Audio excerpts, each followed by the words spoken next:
My name is Ella, and at the age of 17, I am the only child of my parents, who have always given me only love and affection. My childhood was shrouded in warmth and care, which I took for granted. I considered myself the happiest child in the world, surrounded by attention and kindness, but this perception was crossed out by an incident that occurred when I was in the 8th grade. It was an ordinary day. After school, as always, I headed to the school gates, expecting to see familiar faces there who accompanied me home. But instead of the usual faces, I was greeted by a completely unfamiliar woman. Her image was so vivid that it was hard not to notice it. She was standing at the gate, smiling cheerfully, and when she saw me, she called out loudly, "You must be Ella, right?" I stopped, puzzled and a little wary. Her voice was melodious, but too loud not to cause alarm. I froze for a few seconds, unable to react immediately. Back in elementary school, our safety teacher drilled simple but important rules into our heads. Don't walk away, don't ride, scream, run away, and let me know. These words were my first lesson in self-defense and have been firmly etched in my memory ever since. And now, standing in front of this stranger, I felt my body tense up, and an inner voice whispered, "Be careful." "Oh, did I scare you?" "It's all right," the woman said with a cheerful intonation, as if noticing my confusion. "I'm a friend of your father's." "Ella, really?" She looked at me as if she expected her words to immediately dispel my doubts. Her appearance was dazzling. He had long blonde hair, large sunglasses that hid almost half of his face, and a wide smile that might have seemed sincere if it weren't for the strange context. She was wearing a catchy outfit that was more suitable for an evening out than a visit to school. Despite her assurances, I remained alert. Images from television dramas surfaced in my head, where it was precisely such smiling strangers who were the greatest threat. "I know it's you, Ella," she continued with a playful tone. "Look." She rummaged through her bright sequin bag and pulled out a smartphone that was no less dazzling than her outfit. The phone case sparkled, and her long nails, decorated with rhinestones, looked completely impractical.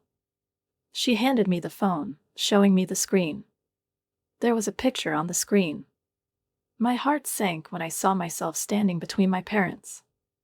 It was our family photo taken at my first communion. I knew this image perfectly well because I used it as wallpaper on my own phone. How did you get it?" I asked, feeling anxiety begin to fill my entire being. "Oh, nothing strange." She laughed as if my question was funny. "Your father gave it to me." Her laugh sounded light and casual, but it didn't calm me down. Thoughts began to spin in my head, one more disturbing than the other. If my father really knew this woman, why didn't he tell me anything about her? "My name is Joan," she finally introduced herself, putting her phone back in her bag. "Tell Mom to bring Dad home as soon as possible." With that, she quickly turned around and left, leaving me confused. I watched her go, trying to make sense of what she'd said. What did she mean by that? Why did she give me this strange message so calmly? When I finally got home, my mom greeted me with her usual friendly smile.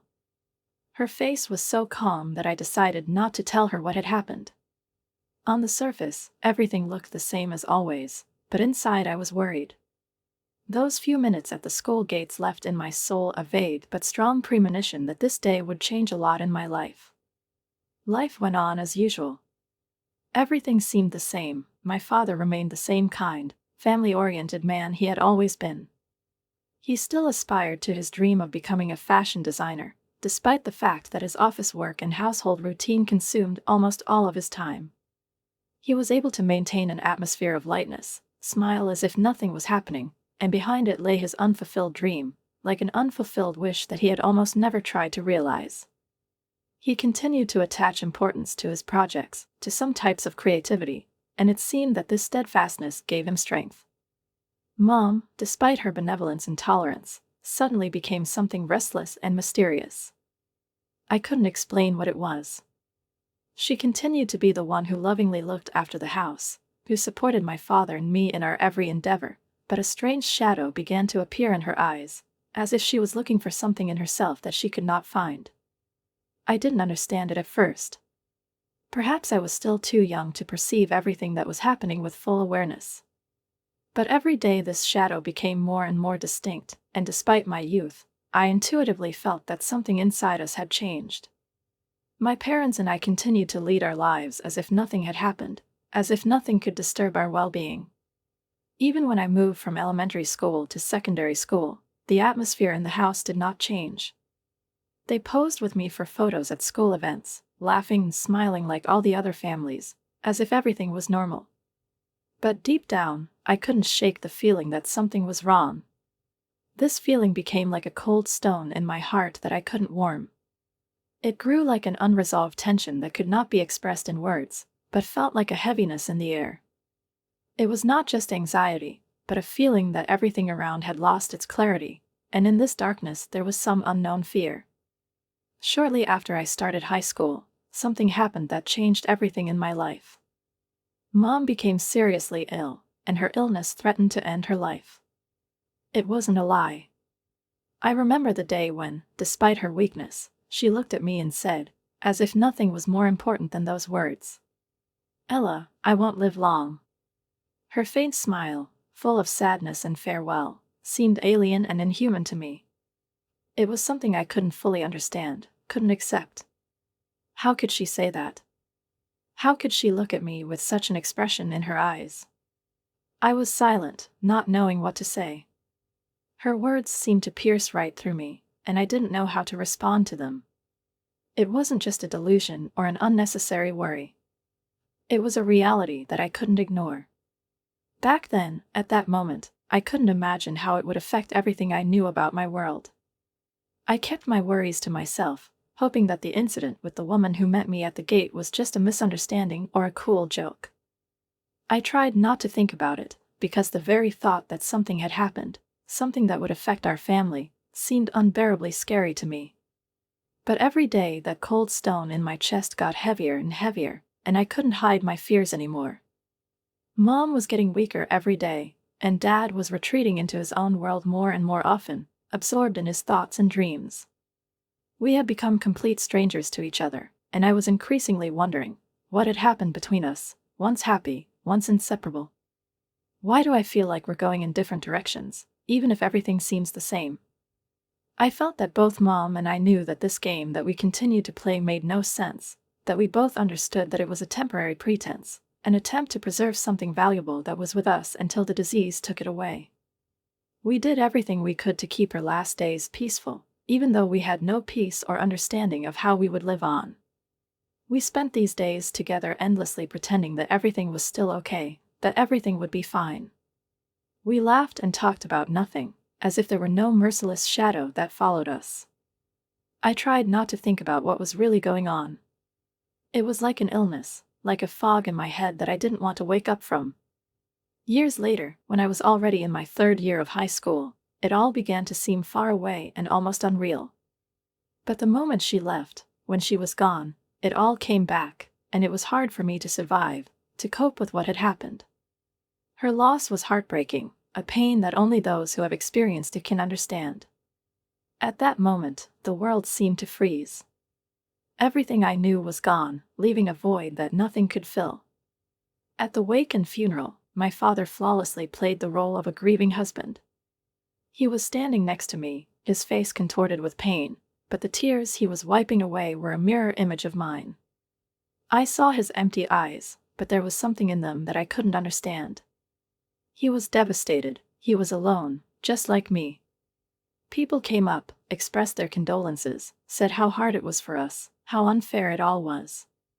They were crying, and it all seemed like some kind of theatrical production where my father and I were playing our roles. When the service ended and everyone dispersed, many came up to me, offering words of comfort. Everyone said that I needed to be strong, that I had to support Dad, because now it was just the two of us.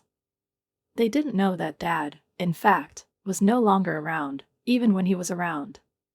Mom left, but Dad, in turn, also left. He was no longer the kind of person who could support me.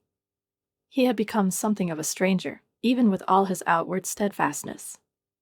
I remember sitting at the table with him after the funeral was over. He was silent, and I couldn't find the words either. It was difficult for both of us. But as soon as the roar of footsteps subsided, as soon as the crowd subsided, he plunged back into his work, like into a soup in which he sought solace. "You're old enough to handle yourself," he told me, justifying his absence.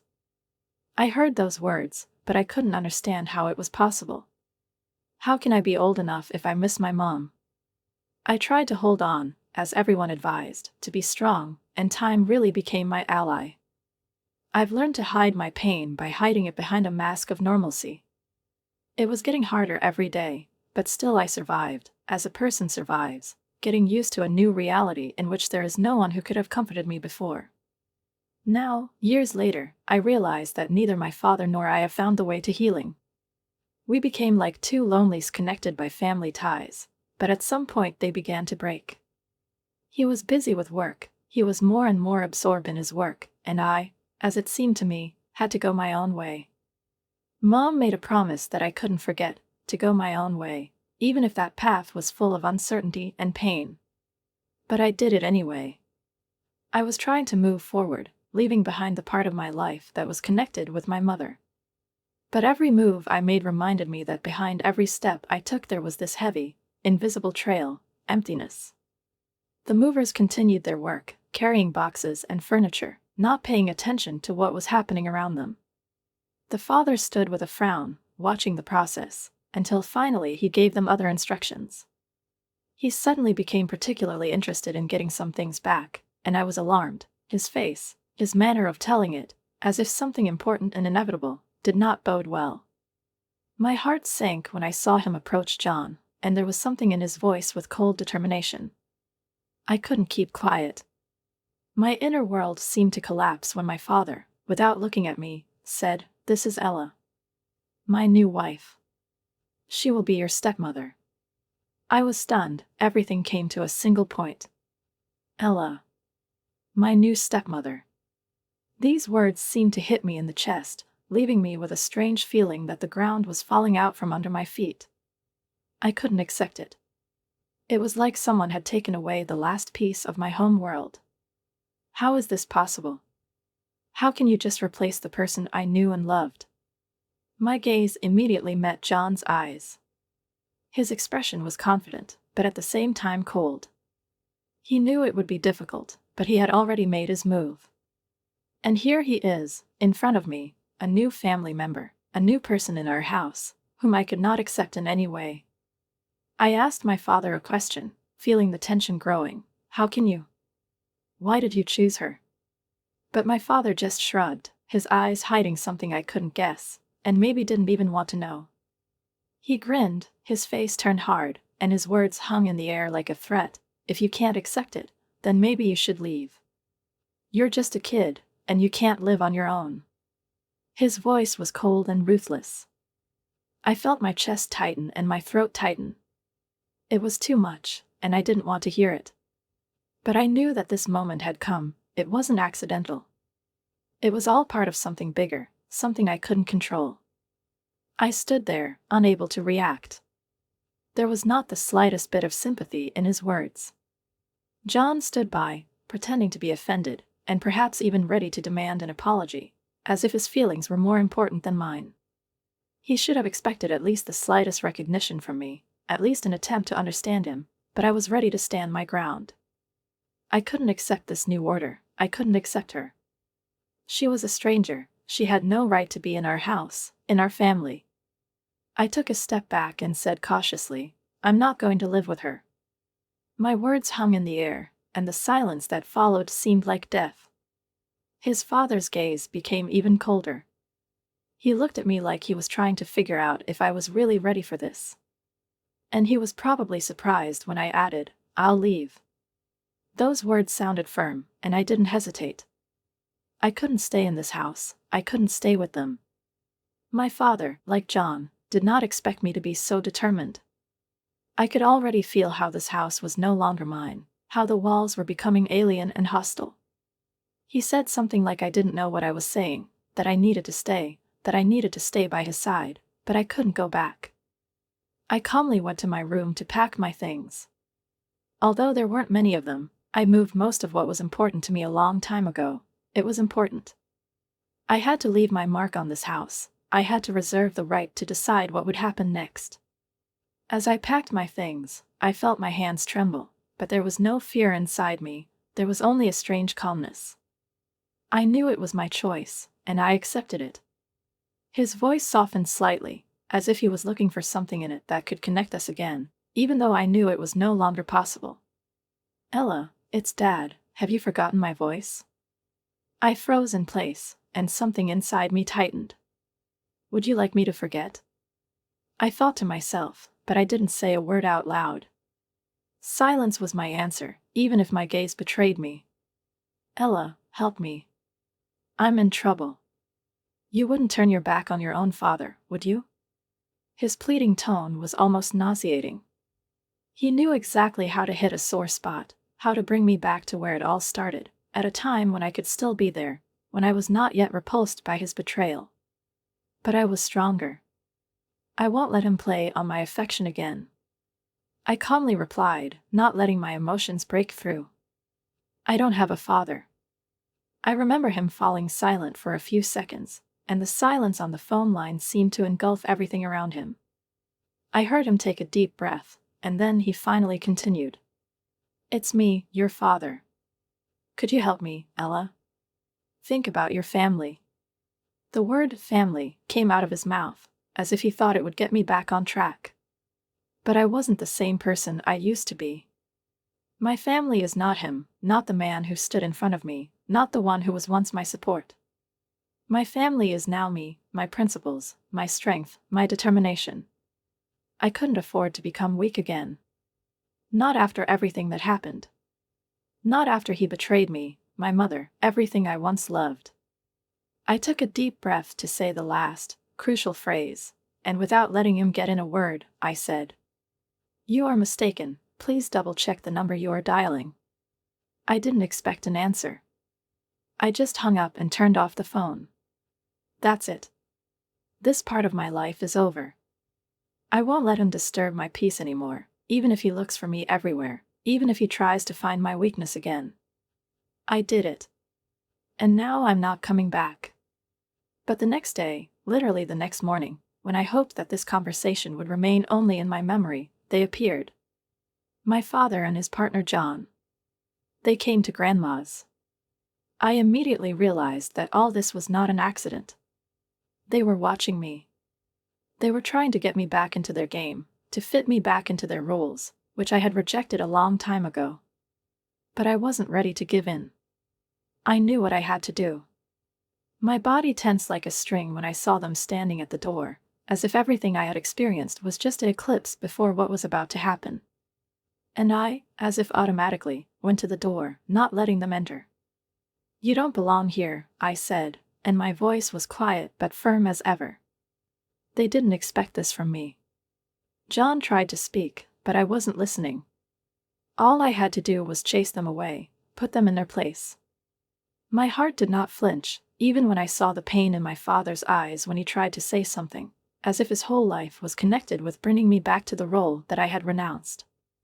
What happened was that my father, hiding the truth, never told me that we had a sister. Faced with the fact, I didn't even know how to react to it. At first, I thought it was some kind of mistake, that there was some kind of deception in it that I just couldn't figure out right away. But the truth was soon revealed, and everything fell into place. John, our lawyer, claimed that I had quietly moved into my grandparents' house, and had not been in touch since, had not given any signs of life. He gave his version of events, assuring that it was during his visit to them that they called the police, saying that I was being held against my will. I felt my insides tighten. He claimed that I was a prisoner of their manipulations, that I was hidden, as if I were some kind of child who was unable to make an informed choice. He claimed that my grandparents had brainwashed me into believing they were cheating. And it was more than just an unsuccessful argument. He said that I was his beloved daughter, the only child his wife had left him, and now he was begging for me back, no matter how hard it was for him. He was begging for help, and his voice was getting more and more desperate. "Please help me get her back," he said, tears welling up in his eyes, even though I knew they weren't real tears. He played his role to the end, despite the fact that I felt he had been hiding the truth for too long, trying to manipulate everyone around him for too long. This was not the man I once knew and trusted. His words couldn't deceive me. It hurt me that he was trying to play on my feelings in this way, to make me look like a victim who had been robbed of her natural place next to him. But I was no longer the kind of girl who could be deceived by his beautiful words. I saw through those tears and the screams he let loose, as if they were the only way to bring me back. There was no sincerity in it, only a play on emotions. He didn't know how to feel like I did, and he didn't want to understand it. John, his lawyer, stood nearby, watching the whole scene with interest. I could see that it wasn't easy for him, that he was experiencing the confusion that I should have been experiencing. He thought it was my confused feeling that could be used to turn the situation in his favor. But I was calm. I couldn't let him see how I really felt. "You must be confused, Ella," John said in a soft voice, trying to gauge my reaction. "You don't understand what's going on, but you should think about it. You must understand how difficult it is for your father to go through such a loss." But I couldn't. I couldn't believe it. And even though I saw how my father continued to put his feelings on display, I knew none of it would matter. He wasn't my father anymore. I stood up and looked at them both, at John, his empty words, at my father, who never stopped reminding me of his right to decide for me. They were strangers to me. Strangers, because for all these years I have not been a part of their world. I no longer felt like his daughter. The reality was harsh. She always turned out to be much more violent than I could have imagined.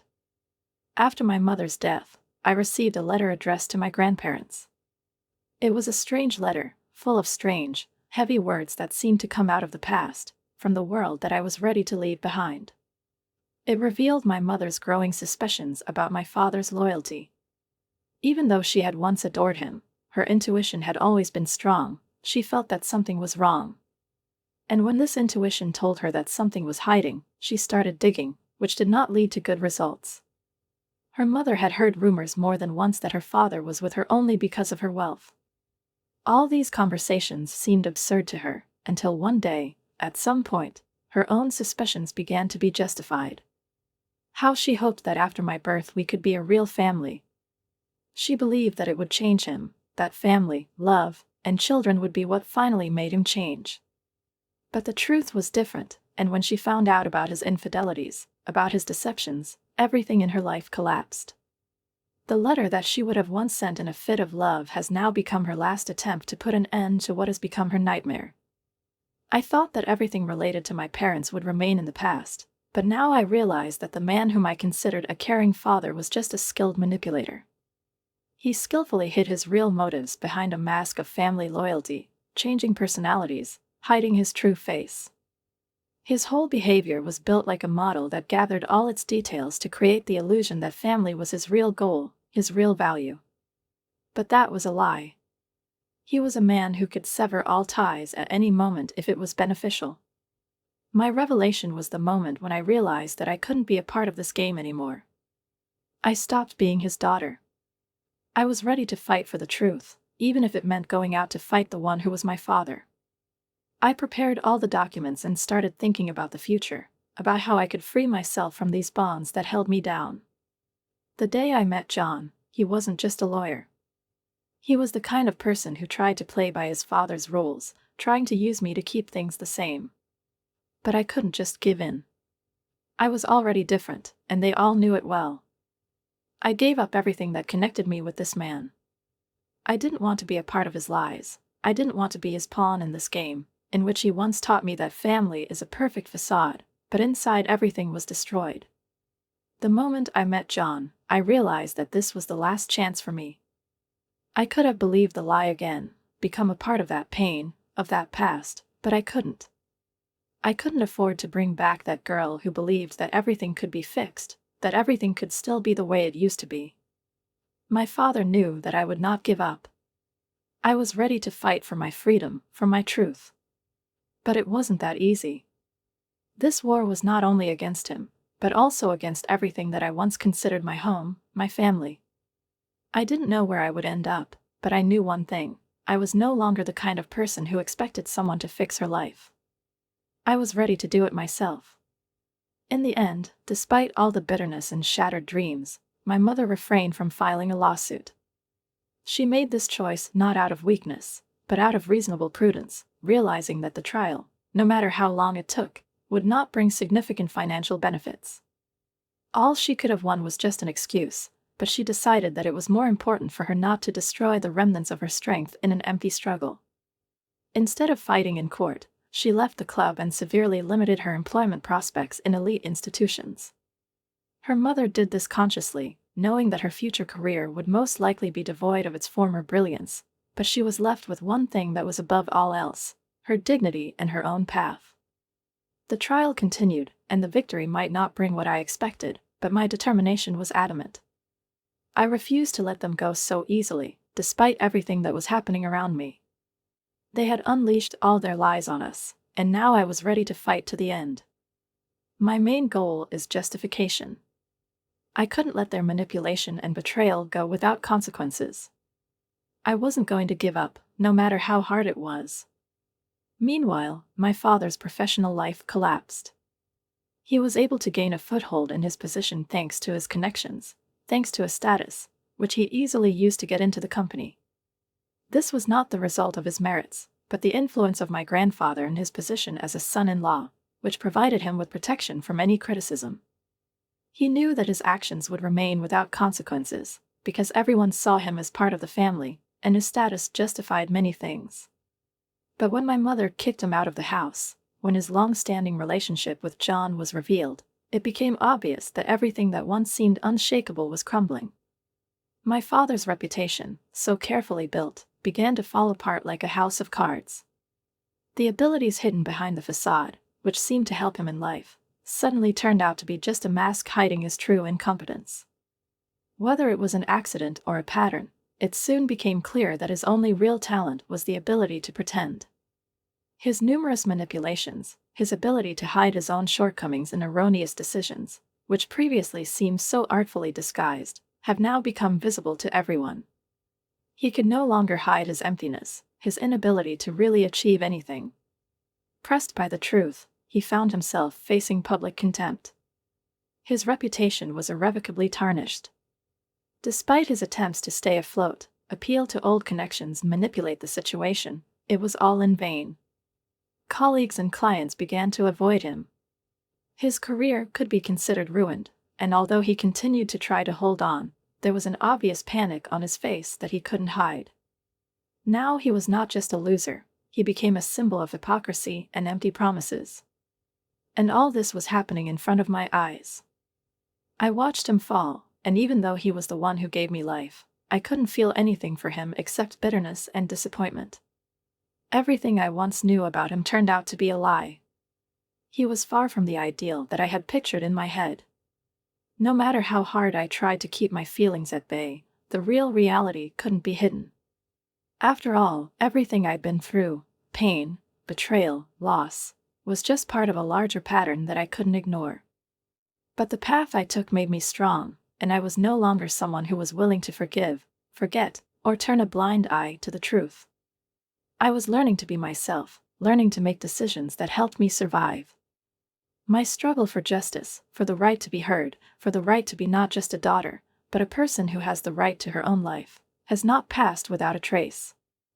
I realized that my decision not just to deal with them, but to stand my ground, was my true challenge.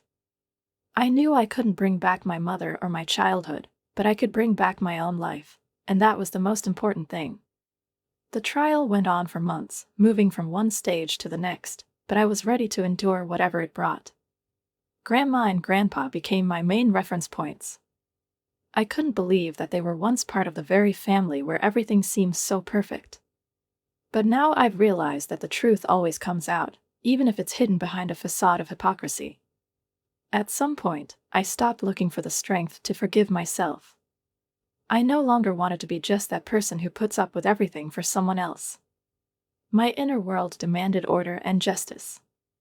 My father, who had once been infallible to me, now stood in front of me in a completely different light. Everything I ever thought about him collapsed like a house of cards. I saw him for real, this man, who was hiding behind the images of a successful businessman, caring husband and father, turned out to be just an actor playing his role.